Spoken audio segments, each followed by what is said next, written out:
Okay, hey, it's been a minute since I've made a video, at least in reference, not in reference, yeah, in reference to like the summer Hikaru died. I was just trying to get used to school again, and also I got sick. I don't even know if it was like a regular sickness or like food poisoning. I don't know. I just got sick. But anyways, this video is gonna be like a lot more condensed because each of my previous videos they were just talking about like one episode of like the summer Hikaru died, except for the first video I made. Like that one was about the first two episodes because that in my head to just make videos talking about the show came to me like out of nowhere. But anyways, so this video is gonna be about talking about episodes 4 to 6 to just catch up with episode 7 that's coming out tomorrow. By the time I post this video, because it's Friday as I'm posting this video. But anyways, we're gonna be talking about episode 4. So something I do like that's like happening in the series is that we're seeing Hikaru become more aware and like trying to change his behavior when it comes to like who he's interacting with and like interacting with the world in general. It does make me adore this little weird alien guy. Like he's unhinged, he's off, but like you can't help but love him because it's like very apparently clear that like he's trying, like he has like more back and forth, which I think makes sense because he's a human being, and then that's how like teenagers are too. Like they do have this behavior where like they want to be better, but then they kind of pull back and forth because they're still learning stuff like that. But this episode is where we get more about Karu, Yokishi's younger sister. And as we saw the last previous 3 episodes, she wasn't going to school a lot, okay? And we didn't get too much about why she's going to school. She's not going to school as much. Like we don't know if it's a medical reason. We don't know if it's like a mental reason. We don't really know for sure. But I feel like maybe it's something we're when it comes to like anxiety or something like that. Like she's anxious about something, but she's just not putting it into words. I'm not sure because we still haven't really, at least up to episode 6, we really haven't gotten a really super concrete idea into why she's not going to school. And then we get a little bit more about like Asuka and how it seems like she can not only hear not only that she can hear spirits, but it's also like she has premonitions, right, of like for danger. Like she can like kind of see in the future when it comes to like a bit in the future, like have an idea of like danger comes her way. Because it's like she was hanging out with Yuki and they were just like at a convenience store, just in front of convenience stores everywhere, right? And Yuki was like, oh, it's getting late, I have to go. And they're like this train tracks, and like Asuka was like, Yuki, don't go on the train tracks, basically. And Yuki, she seems to be aware of this too.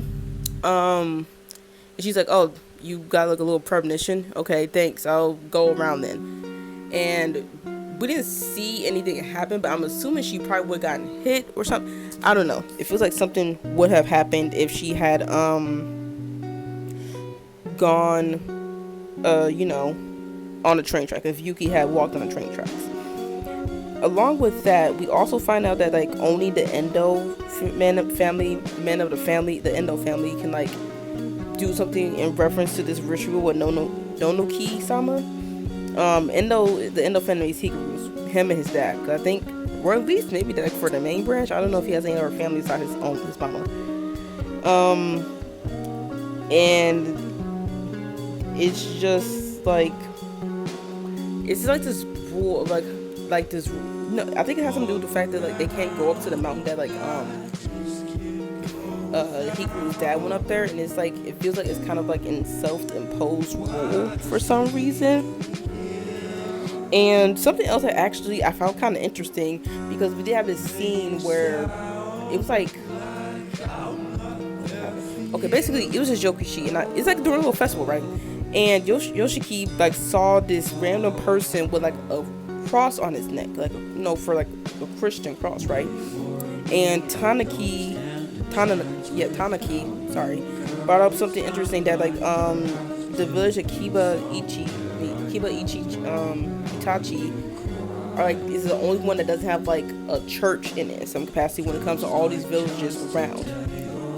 And that is something interesting because like I didn't really think about any religious affiliation with this show, but it does kind of make you wonder like why is this the only village that doesn't have like has probably little to no Christians in it? And it's like, okay, does Nonoki-sama kind of make it so like they kind of make it so that wouldn't happen in this village, or just most sort of like the villagers have these rituals, so it's like why believe in a Christian God when like I know whatever being this deity we're praying to is up there for sure.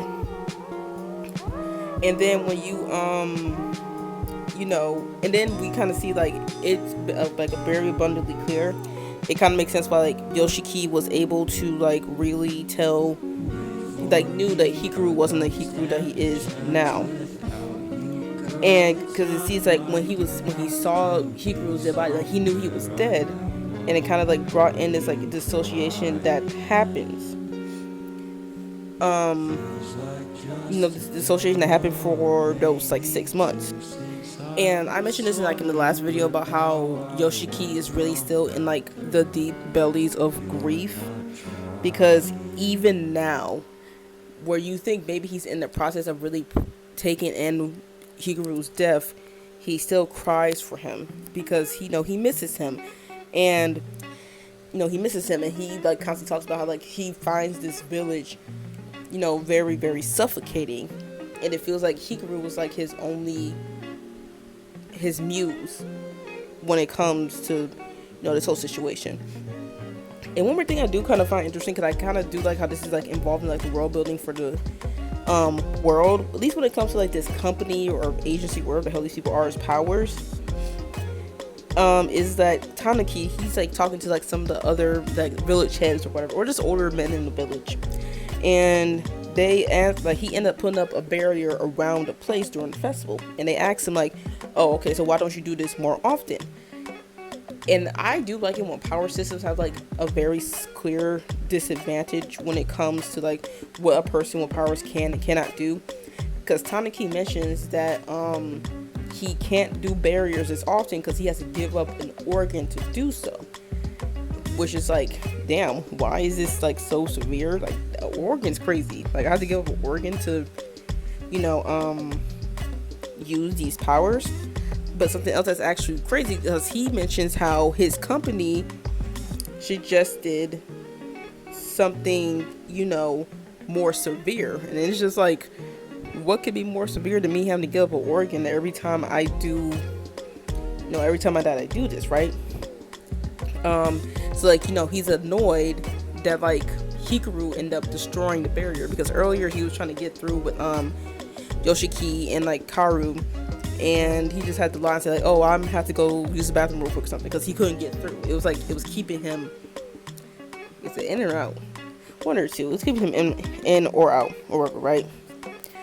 So yeah, that was a little bit more interesting, like world building in reference to like how the power, at least Tanaki's powers work.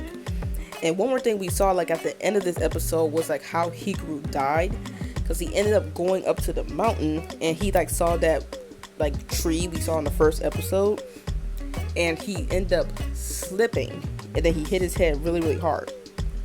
But something I didn't expect to see was that it seems like when he was looking up, he saw whatever the hell the thing that is possessing him coming down, and he I guess made a deal with whoever this thing is.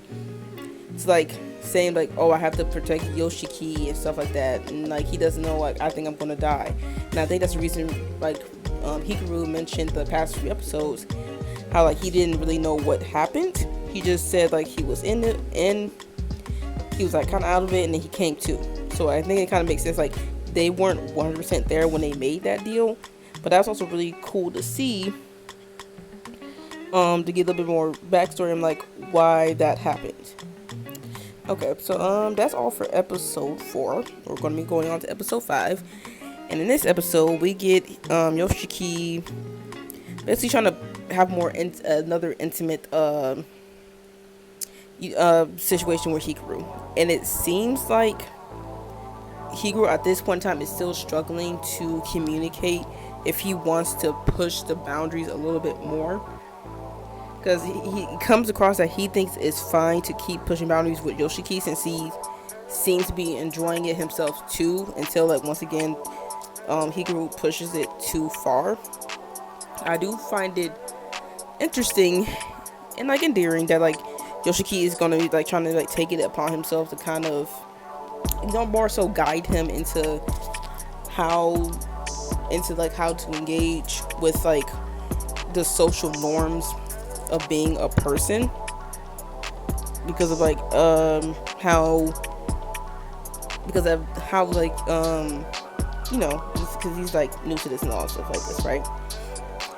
And it seems like Hikaru is like the big fish. I don't know if we really got confirmation if he's like Nonoki-sama. I think he's Nonoki-sama, but like I'm not like too for sure. And the reason is because like he's like a big fish is because we're getting more and more of like these spirits coming close to the Yoshiki's house.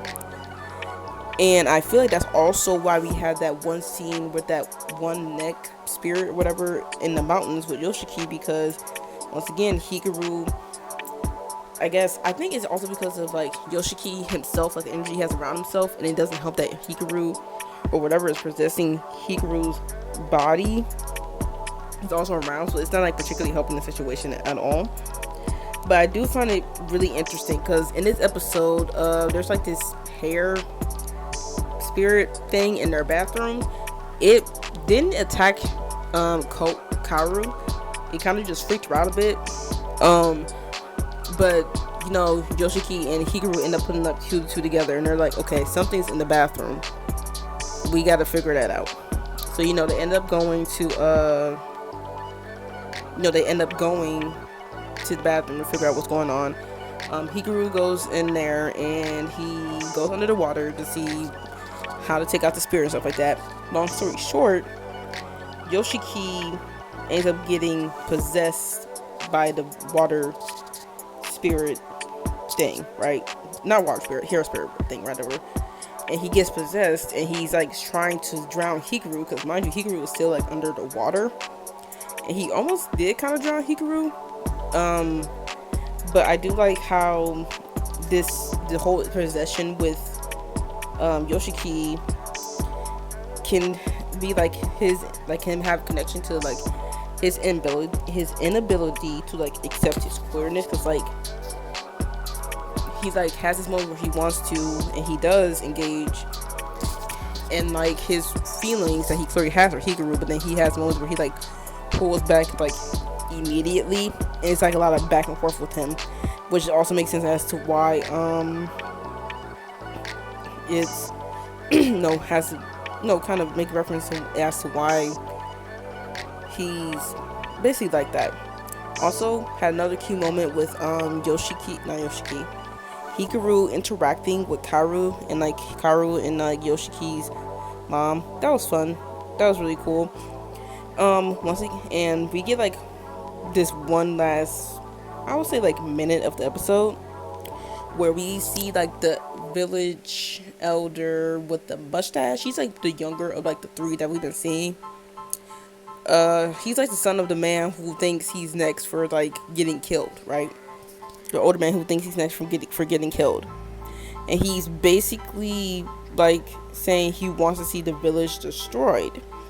And it's just like, it kind of felt like, not it came out of nowhere, like, oh, the story didn't build it up. It felt like more like I didn't expect it, because like I guess I was more taken aback that like he had said that, because he never, at least to me personally, he never really gave the energy that that's how he felt. He seemed like he was more trying to figure out, okay, what's going on with the village? Why is this happening? How can we make it stop and stuff like that? But I think maybe there's like this resentment of how this village felt the need to like keep up these rituals for so long to appease this god, and like maybe he could feel like it wasn't worth it, because not only is this shit is happening now specifically in the village, but you know, that woman Mrs. Matsura, that's her name, I'm probably not pronouncing it right, but Mrs. Matsura ended up dying, and now that's causing like a mental decline in his father, you know. But like, yeah, I my favorite thing about this series, outside of like all the allegory, the symbolism, the character analysis and work and stuff like that, is just like the very, very slow peel back about this place, this world, these characters. Like, it makes it really, really intriguing. And like, yeah, this is like the kind of show people are going to be talking about for like a really, really, really long time, because it just does like a really, really good job about just setting everything up. I just love a show or a series or whatever that does good things when it comes to like the setup of its story or its world in general. Okay, now we're on our final episode 6, and we open in on a scene with basically the whole little friend group. Yoshiki, Hikaru, Yuki, Asako, and we finally found out the boy with the shaved head's name, or like more so maybe I just found out, because like I feel like they didn't say it before, because I had no problem remembering most people's name in this show, but his name is Maki. And basically they're kind of having like a conversation about like what makes a person, and I find it interesting because like Asako, she kind of brings up the fact of like, oh well, we're not, technically speaking, we're not the same people we were when we were younger, or like we're constantly changing, because the cells in our bodies, they're constantly changing, evolving, etc., and stuff like that. And then like we also gain memories and stuff like that. Our memories, basically like we change as people from mentally, physically, down to a molecular level, cellular level. So like what makes a person could kind of depend on who's talking about it. And it is like a very interesting point of view to have, especially in reference to Hikaru, because even though like clearly this Hikaru that we have now isn't the original Hikaru, he still retains his memories and stuff like that. So it's kind of like, well, technically speaking, he is a person, especially because he's like re-experiencing things he never experienced before he got this body. So like he's a person, and then that's why I think it's like why there's like a lot of muddled or like blurriness between this current Hikaru and the Hikaru from before. But something else I did find kind of like really interesting was how it seemed like Yoshiki didn't know anything, or at the very least he didn't know a lot about Hikaru's family's traditions of traditional rituals, or that when it comes to Nonoki-sama, which is odd. Like maybe he couldn't tell him, maybe Yoshiki knew but like he didn't pry. Like that's just really interesting, and I kind of want to see more into like why he doesn't know. And I mentioned this, like I want to say the first episode, maybe even second at the most, but I always thought that like Asako knew something was off about Hikaru, because we had like these little scenes where she would just be looking at him and she's like, something's off with you. And no, I was right, she does know that something's off with him. She knows something's off with him because we get a little bit more about her backstory as well in this episode. So basically, like I mentioned, like she can hear these noises in reference in when it pertains to these spirits, because like we saw in the episode in the mountains. And then I think it's like something in her family, because we see her grandma, and her grandma can't hear them, but she can see little things here and there. And that's how we also got the whole backstory about her Yuki, about how like she also has like these premonition powers, because these like premonition powers, because when they were little, Yuki was like about to cross the street, but like I guess like Asako kind of saw that like a car was going to hit her, so she pushed her out of the way, and that's like kind of like the start of like how her powers started to develop. But like Hikaru was like starting to go like a little off the wall, because he was about to like take Shawty out when she said, "What are you?" or like, "Who are you?" stuff like that. And he's like, damn, she knows that I'm not the original Hikaru. And long story short, she like ended up passing out. And that kind of brought up a brief conversation between Yoshiki and Hikaru, because Hikaru and like Asako went to the store to go buy some stuff, and Yoshi came up behind him saying like, "Oh, I want to tell him to get some ice cream because it's like, hot as hell." Yeah, he kind of brought up the fact that like, "Oh, I'm going to ask him to get some ice cream," and I also do appreciate that like Asako's thoughts when it comes to these beings from the other side aren't necessarily like black and white. It's more layered than that. Like she said, these spirits, not all of them are bad, and she just has a very interesting, more nuanced look at like how these beings are. Because I think another recurring thing when it comes to these spirits is like how lonely they are. Like that one neck one that attached itself to Yoshiki, like Hikaru himself said that they're lonely, so they're gonna like kind of attach themselves to anything and like anyone. And to be honest, I also do like the idea of like more of the friend group, or at least some people in their little 5-man friend group, being aware of not only the more supernatural parts of this town, but also just being aware that Hikaru is not the Hikaru that they knew before. I don't know. I just think it's like a lot more interesting that way. But yeah, that whole like thing of like of him like trying to kill her was wild. And it's like, sir, you need to calm the hell down. Shawty didn't do anything wrong. She was just curious. Like, chill out. Yeah. And unfortunately, Yoshiki and Hikaru have like a little back and forth themselves when it comes to him trying to take Asako out. And Yoshiki is like, why would you even try to do that? And he does bring up the fact that like, did you kill Miss Masura? And Hikaru's basically kind of like quiet for a second. And basically we get like a little quick overlook the last few days or so after the whole like sleepover happened, and how like they're not talking to each other at the moment. And it's just like, man, if it's not one thing, it's a other when it comes to these two. It's like, and everything that's happening. But yeah, long story short, like I said, I'm like really enjoying everything that's happening in this series, and I can't wait for episode 7, and I can't wait to see where we're gonna be going from here.